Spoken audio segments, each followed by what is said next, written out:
السلام علیکم ورحمۃ اللہ وبرکاتہ۔ محترم متولیان مساجد، ائمہ کرام اور جماعت کے ذمہ دار حضرات، بندہ ابو القاسم نعمانی خادم دارالعلوم دیوبند آپ سے مخاطب ہے۔ اس وقت ایک بہت ہی اہم مسئلے کی طرف آپ حضرات کی توجہ مبذول کرانا چاہتا ہوں۔ اس وقت آپ کے علم میں ہوگا کہ شکیل بن حنیف کا فتنہ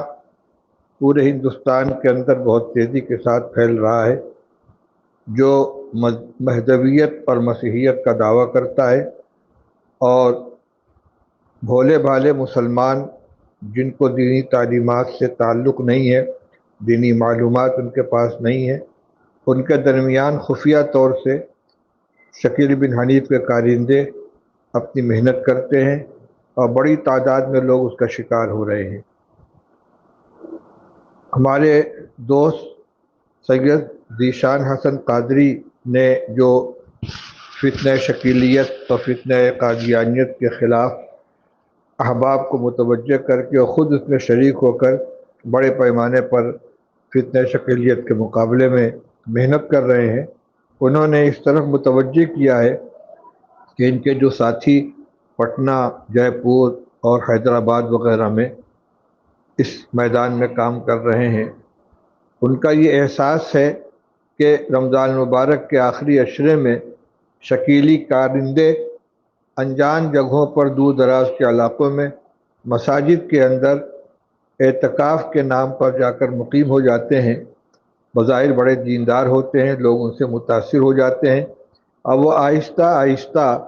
ان کے درمیان اپنی بات چلاتے ہیں اور ان کو شکیل بن حنیف کے مہدی اور مسیح ہونے کا قائل کر لیتے ہیں۔ تو اس لیے میں اس وقت مساجد کے ائمہ اور متولیان اور مسجد کے ذمہ دار حضرات سے خاص طور سے یہ اپیل کرنا چاہتا ہوں کہ کسی انجان آدمی کو اپنی مسجد کے اندر اعتکاف کرنے کی اجازت نہ دے۔ اور دوسری بات یہ کہ زیادہ تر لوگ اس وجہ سے شکار ہو جاتے ہیں کہ نبی کریم صلی اللہ علیہ وسلم نے قیامت کے قریب حضرت عیسیٰ علیہ السلام کے آسمان سے نزول، حضرت مہدی علیہ السلام کے ظہور اور دجال کے خروج سے متعلق جو پیشین گوئیاں فرمائی ہیں، بیان فرمائی ہیں، لوگ اس سے واقف نہیں ہیں۔ اس لیے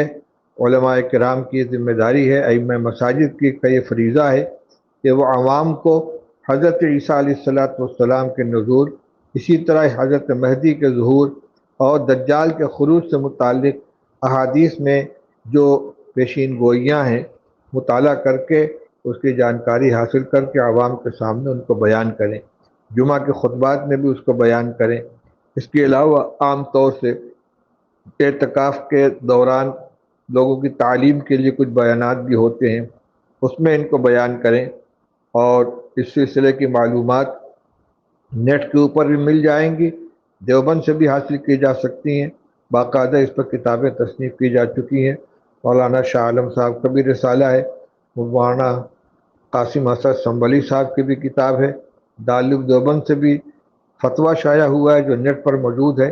اس کو حاصل کریں، جس میں یہ صاف بتلا دیا گیا ہے کہ شکیل بن حنیف اپنے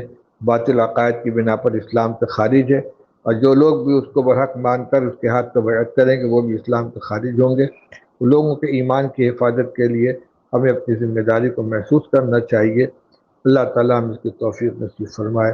وآخر دعوانا الحمدللہ رب العالمین۔